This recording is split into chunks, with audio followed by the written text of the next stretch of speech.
Olá, meu nome é Ney Maria, eu sou fisioterapeuta e hoje eu quero conversar com você, cuidador familiar, cuidador profissional, terapeutas, pessoas que cuidam.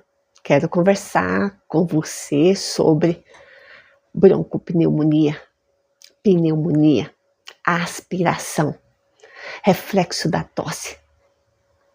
Por que tanto nos preocupa a relação do nosso paciente broncoaspirar ou a pneumonia aspirativa? Então, para isso a gente tem que entender o porquê. E talvez você também já sabe, porque você já passa pela situação. Então, de repente, você vê que o seu paciente, que o seu familiar não tosse, não consegue expelir, não consegue jogar fora. A secreção fica ali parada. Então a gente vai entender o porquê. Um dos processos para que ele venha aspirar é porque ele vai perdendo o reflexo da tosse. E como que acontece esse reflexo da tosse para todos nós? O reflexo da tosse está diretamente relacionada com o nosso sistema nervoso central. Mas nós temos vários nervos cranianos. Então, além do sistema nervoso central, aqui nós temos os pares de nervos cranianos. E nós temos o nervo vago, nós temos o nervo trigêmeo, nós temos o nervo hipogrosso, nós temos o nervo frênico, nós temos o nervo facial e vários outros nervos que pode ainda estar interligado com o reflexo da tosse. E com o decorrer da demência ou de uma doença neurodegenerativa, esses reflexos e o sistema nervoso central, que tem uma determinada área que está relacionada com a motricidade, a motilidade, vai se atrofiando. Então, essa primeira parte do reflexo da tosse você entendeu. Mas, por diminuir a motilidade e a motricidade, também não responde.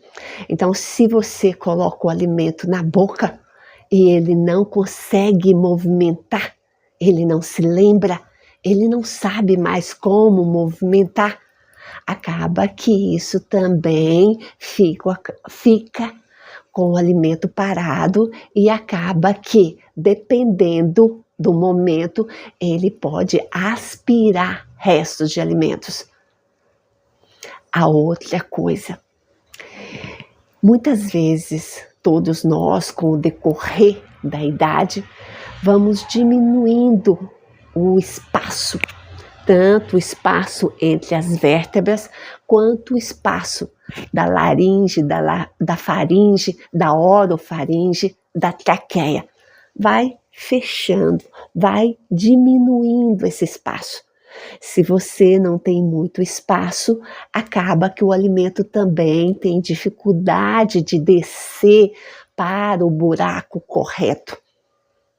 E ali, só para você entender, se você é um idoso ou o seu familiar, o seu paciente é um idoso, com o decorrer dos anos a gente vai tendo artrose. Então, os espaços intervertebrais vão diminuindo. Se vai diminuindo, acaba que você tem uma postura que fecha mais a relação da laringe, faringe e glote, e aí você ainda tem as amígdalas, que também faz um empurrão, ela joga para trás e fecha mais ainda. Falando das amígdalas, ainda há outro fator. Às vezes, pela má higienização, ela fica muito suja, então fica mais difícil do alimento descer. Além de estar suja, a amígdala é um órgão vital para nós, que faz parte até do sistema linfático. Então, se caso a amígdala está infeccionada, isso vai diminuir, né, a probabilidade, a capacidade do seu familiar ou seu paciente deglutir. E aí, o que você nunca pode fazer? Você nunca deve colocar muito alimento na boca do seu familiar ou do seu paciente. Você tem que colocar pouca quantidade e esperar, e estimular. Depois eu vou falar o que nós podemos fazer na estimulação, tá? Mas aí você tem que estimular para que ela possa descer. E se demorar, você não deve colocar muito alimento, tá? Nunca você deve dar alimento na posição deitada. É difícil sim colocar, às vezes na fase avançada, colocar o nosso paciente na posição sentada. Mas coloque o paciente sentado para dar o alimento. Porque se você dá com ele deitado, ele pode sim, a água, até a saliva, pode ir para o local incorreto, né? E isso pode fazer com que ele broncoaspire. Além disso, você tem que sim, você nunca deve deixar restos de alimentos. Nunca deve deixar restos de alimento. Depois que você deu o alimento, se ele não conseguiu, você tem que vir com a luva, vir com um paninho e retirar o alimento. Essas são as orientações que eu falo para você fazer. Nunca. Mas você pode, agora o que você pode fazer? Cuidador familiar, cuidador profissional, nós podemos, você, podemos sim estimular todos os dias a musculatura. Antes, então você pode estimular a nível de masseter, tá?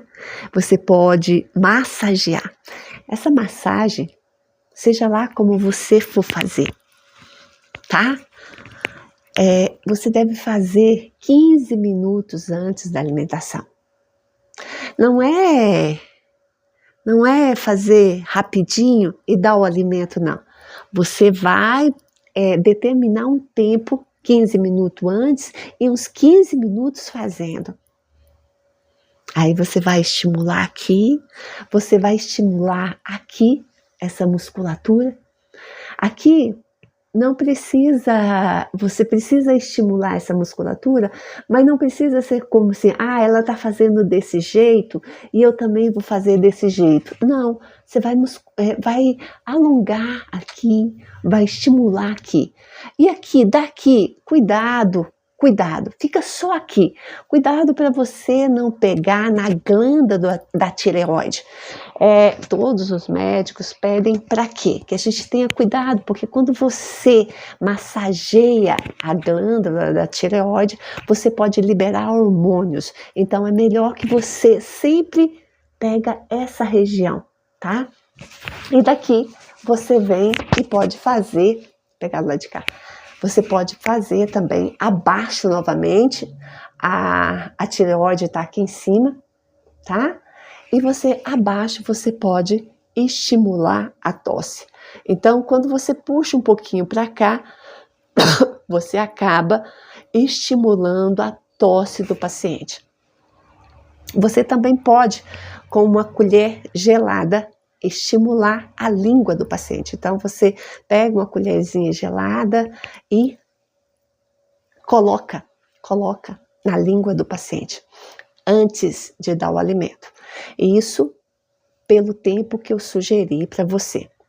E o que a fisioterapeuta ou fisioterapeuta pode fazer? Como eu disse para vocês, há um estreitamento, há uma perda de motilidade e motricidade.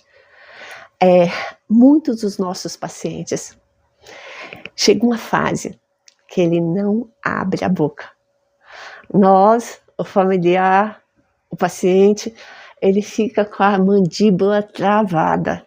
Então, esse travamento necessita de um profissional capacitado para quê? Para que ele possa abrir, estimular e soltar a musculatura interna da boca.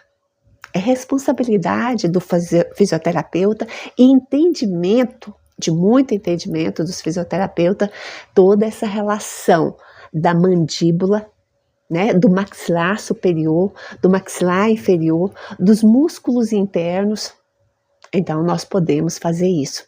Nós também podemos abrir essa região da cervical, tá? A musculatura, porque às vezes o paciente, como eu já disse em um outro vídeo, da posição fetal, então se ele tá aqui, ainda tem uma artrose, nós podemos sim liberar a rigidez, a espasticidade e soltar.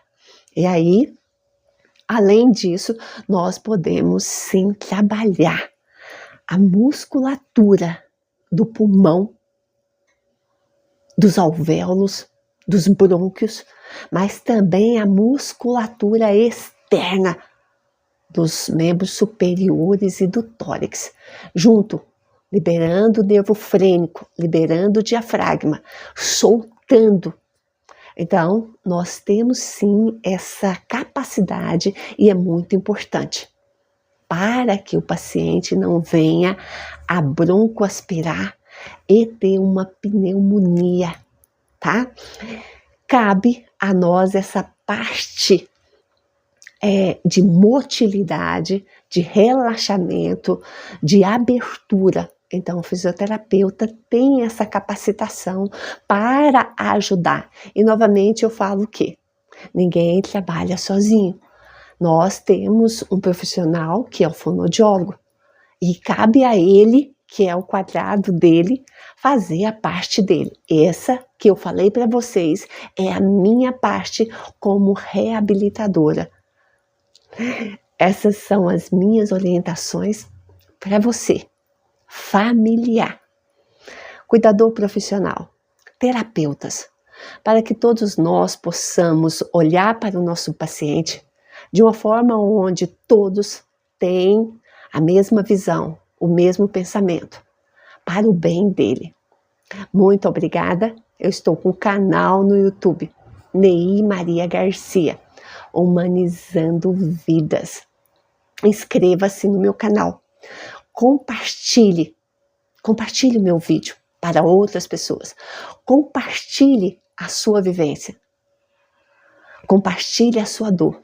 Compartilhe o seu medo, para que todos possamos abrir um leque e aprender.